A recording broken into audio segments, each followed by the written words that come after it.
Yaw, yaw, yaw, yaw. Uy, hindi sa atin yung daan na. Ikaw yung nanonood.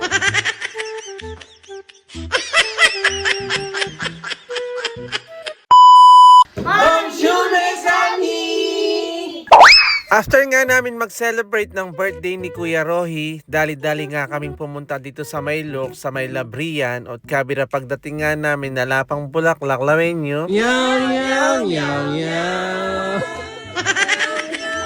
Uy, hindi sa atin yung daan na. Ikaw yung nanonood.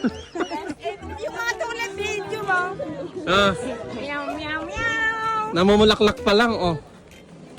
Dilipat, tama? Oh, lipat daw kami dun sa mas makapal.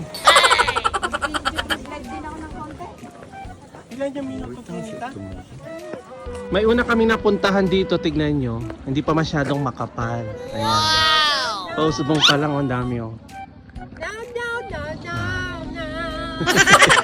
Oh, si Mapia Marimla. Oh, maliyaw na, no? Wow, maliya. No, no, no, no.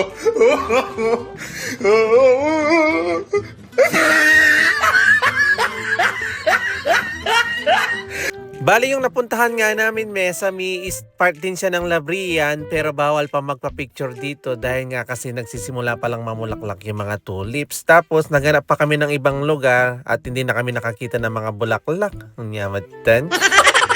At para masulit naman, Mesami, yung pagpunta nga namin dito, bali naghanap na nga kami ng ibang pasyalan at yun na nga is nakarating kami ng The Citadel do Forcalquier. Kaya abangan nyo na lang yung video namin dun. Thank you for